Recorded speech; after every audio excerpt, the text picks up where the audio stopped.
Preguntas de repaso, sección Principio de Bernoulli. Capítulo Gases y plasmas. Pregunta número 19. ¿Qué son las líneas de flujo?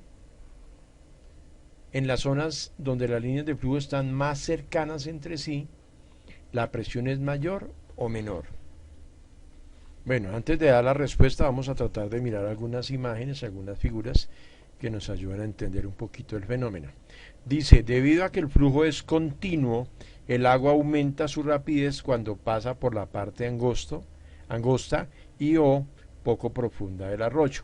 A ver, ¿qué significa eso? Imaginémonos que están entrando personas a una estación del metro. Entonces resulta que, ¿qué sucedería si la cantidad de personas que entran a la estación es mayor que la cantidad de personas que van a salir? Pues sencillamente lo que pasa es que se va a quedar una acumulación de personas y va a colapsar la estación. ¿Qué sucede si es lo contrario? La cantidad de personas que entran son menor que la cantidad de personas que están saliendo. Pues si eso es continuo, va a suceder es que la estación se va a desocupar. Entonces, ¿por qué estoy diciendo eso? Porque pues imagínense qué sucede en un río. Pues la cantidad de agua que va a pasar por debajo del puente es la misma cantidad de agua que va a salir. Entonces, en el caso de la estación, diríamos que las personas que van entrando son iguales a la cantidad de personas que van saliendo. O sea, si nos imaginamos una manguera que tiene partes donde se angostó por el calor, por lo que sea, pues no puede ser que esté entrando más agua de la que va a salir porque la manguera se va a estallar. Tampoco va a estar saliendo más agua de la que está entrando porque entonces la manguera se va a desocupar. Eso es como un equilibrio ahí. Por ahora estamos pensando en esto.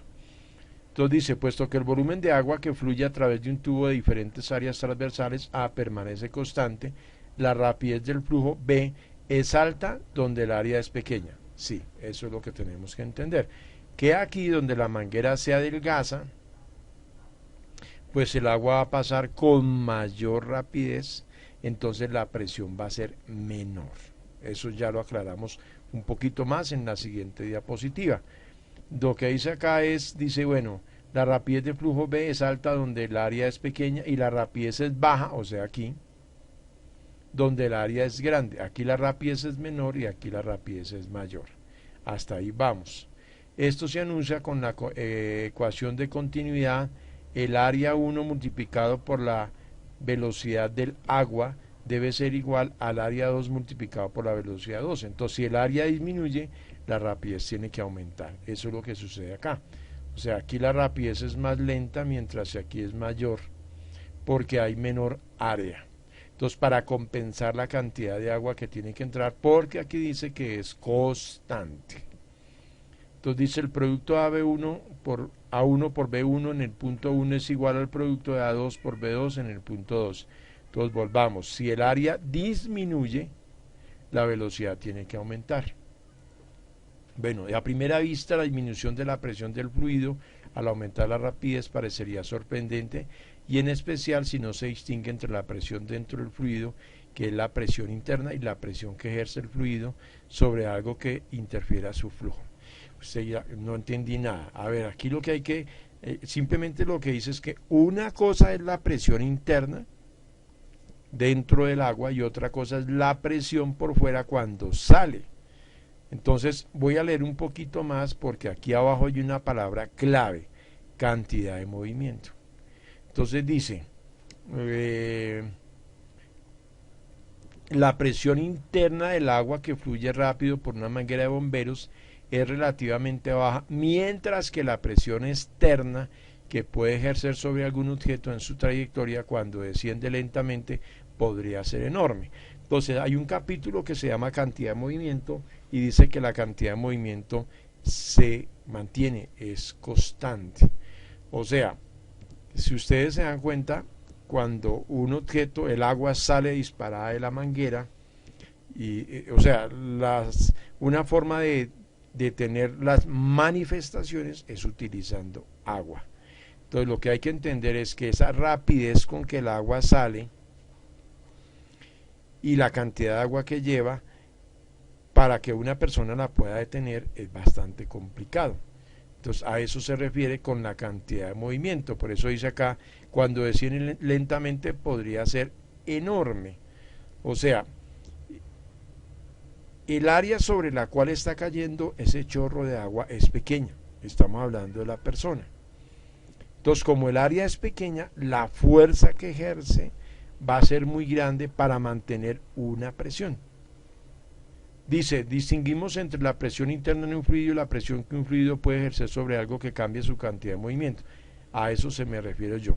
Para que una persona pueda detener esa cantidad de agua que viene con una rapidez grande, o sea, ¿qué es cantidad de movimiento? Cantidad de movimiento es masa por velocidad. ¿Listo? El agua va con una rapidez grande y la cantidad de agua que está saliendo es bastante grande, por lo tanto la cantidad de movimiento es muy grande. ¿Qué se debe hacer para detener esa cantidad de agua que sale de la manguera? Un impulso. Y ese impulso es fuerza por tiempo.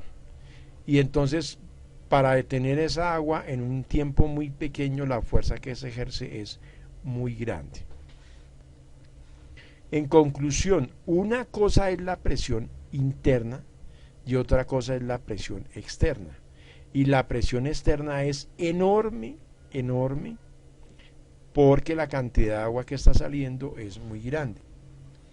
Y termina acá, en un flujo constante, una pequeña cantidad de fluido sigue a lo largo de la misma trayectoria que una pequeña cantidad de fluido enfrente de él. O sea que no hay una diferencia grande entre una pequeña cantidad de fluido cuando el flujo es constante y una pequeña cantidad de fluido enfrente de él. Sigamos con la siguiente diapositiva.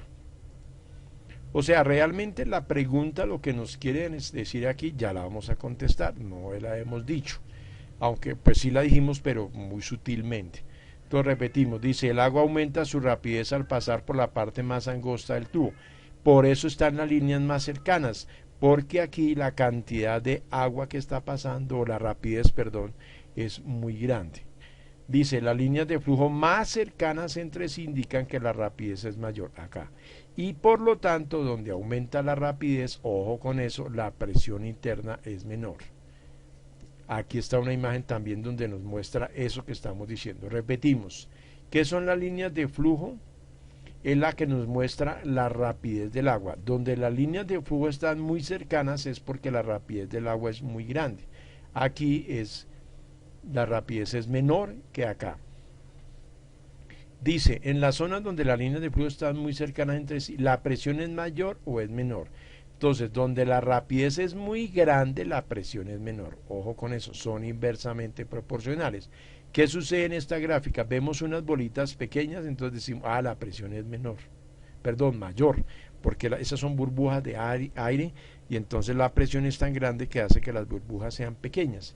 En cambio acá, donde la rapidez es mayor, porque las líneas están más cercanas, la presión es menor y por eso las burbujas de aire son mucho más grandes. Eso es lo que dice acá. Voy a leerlo. La presión interna es mayor en el agua que se mueve con más lentitud. Ojo. Y es presión interna. Aquí no estamos hablando de presión externa, que eso es otra historia. La prueba son las burbujas de aire más pequeñas. Esas burbujas crecen al pasar a la parte más angosta porque ahí la presión es menor. Ojo. Entonces, repetimos. Líneas cercanas, rapidez más grande, pero presión menor. Y líneas separadas, rapidez menor, pero la presión es mayor. Eso es lo que nos dice acá. Dice, el movimiento de un fluido en un flujo constante que sigue líneas de flujo que se presentan mediante las líneas de edad. Bueno, o sea, esto que está acá es exactamente lo que yo ya dije, no hay nada más especial. Solamente aquí al final hay una anotación muy importante. El principio de Bernoulli se cumple básicamente para los flujos constantes o estables. Ojo, el principio no se cumple si los flujos no son constantes o estables. Entonces aquí dice, ¿y qué pasa entonces si no es constante o estable? Dice, si la rapidez del flujo es demasiado alta, el flujo podría volverse turbulento y seguir una trayectoria cambiante y en espiral conocida como remolino. O sea, si el flujo no va en línea recta, no se cumple el principio de Bernoulli si la rapidez del flujo es demasiado alta. O sea, cuando es demasiado alta es donde se producen los famosos remolinos. Entonces dice, en este caso no se cumple el principio de Bernoulli. Repetimos, dice que solo para flujos constantes o estables se cumple el principio. Si no es constante o estable, entonces ya no se cumple el principio.